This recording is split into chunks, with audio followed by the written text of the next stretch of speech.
네, 안녕하세요. 네, 민법 진도별 모의고사 강평 시작하겠습니다. 네, 지금부터 1회부터 5회, 그래서 이제 5회 동안 진도별 모의고사 보고 여러분 여기서 직접 시험 보시고 이제 한 20분 검토, 틀린 문제 체크하고 검토해 보시고 그다음에 이제 제가 바로 강평을 해드릴 건데 일단 이 강의의 이제 목적부터 말씀드릴게요. 일단 결론부터 말씀드리면 이 강의는 한 90점에서 95점을 바라보는 강의라고 그럴까? 그 정도 생각하시면 돼요. 그래서 이 진도별 모의고사 오늘 이제 1회 풀어보셨겠지만 대부분의 지문에 최신 판례가 들어가 있어요. 그래서 그러니까 주로는 이제 3년. 그래서 22, 3, 4. 그죠? 22, 3, 4 최신 판례하고 그 다음에 조금 더 내려가면 이제 18, 19년도 판례 정도까지. 근데 이제 중요해 보이는데 아직 변리사 시험에 출제 안 된 판례들 있잖아요.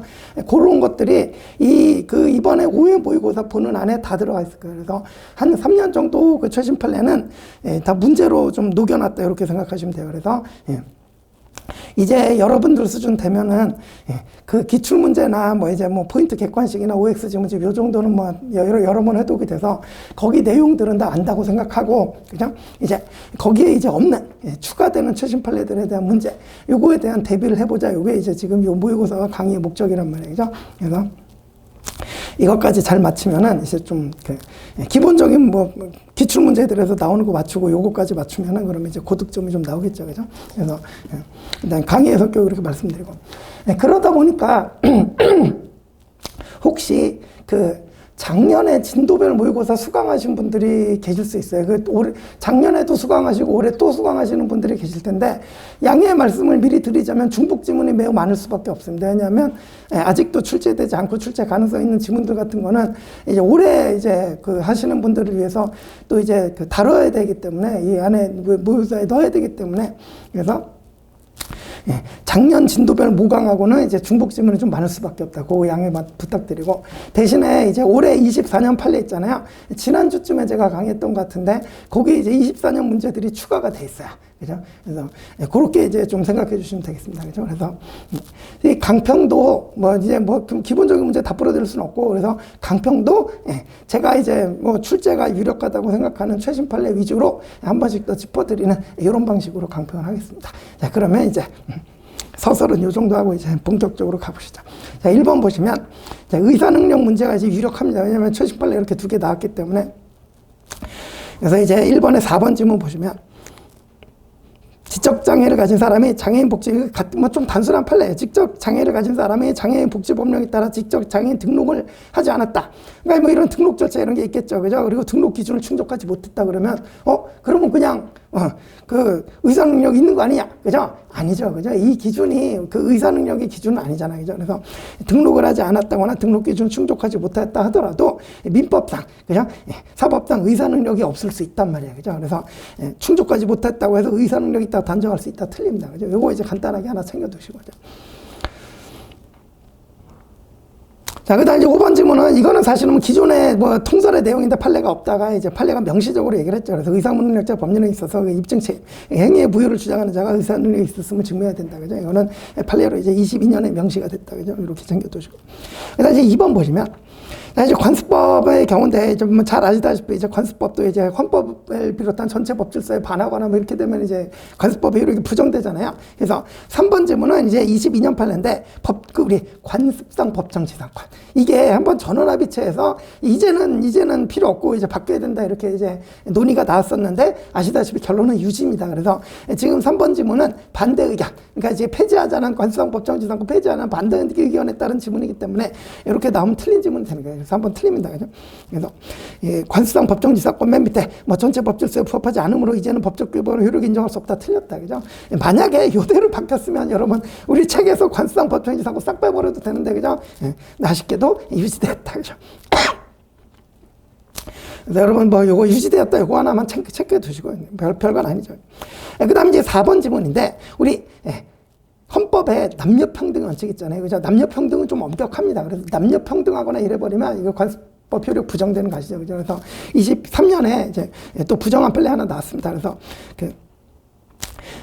좀 읽어보시면 제사 주재자라고 있는데 둘째 줄 제사 주재자 지위를 유지할 수 없는 특별한 사정이 있지 않느냐 망인의 장남 남자, 그죠? 없으면 장손자, 그죠? 남자, 그죠? 그러니까 제사 주제자가 되고, 공동상속인들 아들이 없다 그러면 그때 비로소 장녀, 여자가 되는, 이거 이제 남녀평등에 반하잖아요, 그죠? 그래서, 예, 이런 것도 이제 2008년 전원합의체 판결에서 뭐 관습법, 이렇게 이제 취급이 되었는데, 이제는, 이거는 이제 더 이상 유지될 수 없다, 그죠? 그래서 이제는 성별 차별 없이, 그죠? 그냥. 그래서 남자든 여자든, 우리 판례 표현 보시면, 해설에 이쪽 보시면, 굵은 글씨 보시면, 피상속인의 직계비속 중 남녀 적서를 불문하고 최근친 중에 연장자, 제일 가깝고 제일 나이 많으면은 남녀 안 따지고, 그죠? 적서는 요즘은 뭐 적자 서자 있는지 모르겠는데, 어쨌든 남녀 적서 불문하고, 그죠? 그래서, 최근친의 연장자가 제사주제자로 우선한데 이렇게 바뀌었다, 그죠? 이것도 뭐 그냥 이렇게 체크해 두시면 되고, 어렵지 않죠, 그죠? 넘어가시고.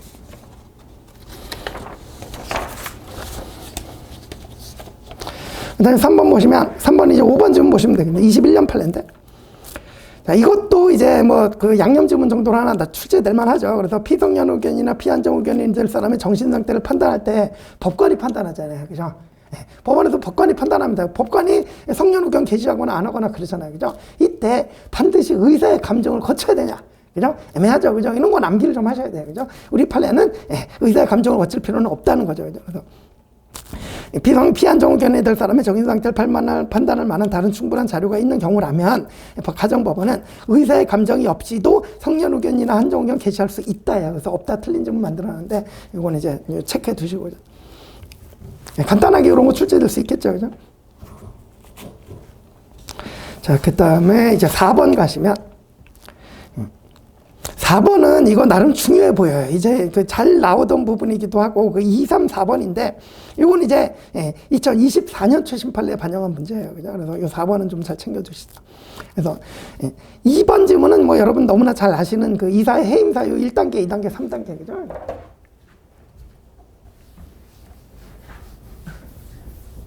네, 원칙적으로 제일 원칙. 해임 사유. 2단계. 정관의 해임 사유를 규정해놨다 그러면, 그러면 이제 규정 있을 때만 해임 가능, 그죠? 여러분들 수준 되면 그냥 눈으로만 보셔도 되죠, 이제. 그 다음 이제 3단계는 해임 사유에 규정을 안 해놨지만, 뭐 중대한 의무 위반이나, 그죠? 이런 걸 또 해임 사유에 다 규정해 놓는다는 것도 불가능하잖아요. 그죠? 그래서 중대한 의무 위반이나 이런 게 있으면 그때는 또 이제 해임 가능. 이렇게 이제 쭉 3단계 있는. 이게 이제 기존에 많이 출제되었던 판례들이 뭐 너무나 잘 아신다. 그죠? 자, 그런데 이제 24년 최신 판례 보시면, 그래서 4번에 2번 지문은 그 얘기고, 3번 지문 보시면, 자, 이 표현은 잘 기억해 두세요. 법인의 자치법규인 정관을 존중할 필요성은, 그러니까 이제 그 자치법규인 정관에 뭐 이사의 해임 사유가 규정돼 있다고 그러면 그거 무시하면 안 되고, 거기에 규정이 있는 경우에만 해임할 수 있는 게 원칙 2단계잖아요. 그죠? 그런 거 생각해 보시면, 정관을 존중할 필요가 있단 말이에요. 정관에 해임 사유 규정돼 있으면 거기 따라야 된단 말이에요. 그죠? 그래서 근데 이제 중요한 표현이죠. 이 정관을 존중할 필요성은 법인이 정관에서 정하지 아니한 사유로 이사를 해임하는 경우뿐만 아니라, 정관에서 정한 사유로 이사를 해임하는 경우에도 이거를 필요성이 존중할 필요가 있다, 이런 거예요. 그죠? 여러분들이 이거는 좀 헷갈리기 쉽게 함정파기가 쉽잖아요. 그러니까 정하지 아니한 사유로 해임할 때는 당연히 정관을 존중해야 되는데, 정관에서 정한 사유로 해임하는 경우에는 존중할 필요가 없다 그러면 여러분들 깜빡 넘어갈 거 아니야. 그죠? 그런 이제 함정이 보이죠. 그죠? 그래서 우리 판례는 정하지 아니한 사유로 해임하는 경우뿐만 아니라 정한 사유로 해임하는 경우에도 언제나 정관을 존중할 필요는 인정된다 그러는 거예요. 이렇게 보시고. 그 다음에 이제 4번 보시면, 이것도 이제 중요해요. 사실 4번 지문이 더 출제 가능성이 높다고 보이긴 해요. 그리고 보시면, 법인이 정관에서 이사의 해임 사유 절차를 정했고 해임 사유가 실제로 발생했다면 법인은 1, 2로 정관에서 정한 절차에 따라 해임할 수 있는데, 이때 정관에서 정한 해임 사유가 발생했다는 요건 외에, 자, 이게 중요해요. 법인과 이사 사이의 신뢰관계가 더 이상 유지되기 어려울 정도에 이뤄야 된다는 요건이 추가로 충족돼야 되냐?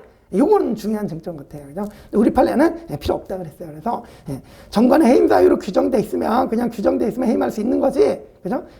물론 그 정관을 존중할 필요도 있어요. 그죠? 정관을 존중할 필요도 있는데, 그렇다고 해서 반드시 해임 사유 규정이 돼 있는데 거기에다가 더 추가로 예, 이사와 법인 사이의 신뢰관계가 더 이상 유지되기 어려울 정도로 이루어진다는 요건이 추가로 요구되는 건 아니란 말이에요. 그 정도 이르지 않아도 해임사유의 규정만 있으면 그럼 해임할 수 있단 말이에요. 그죠?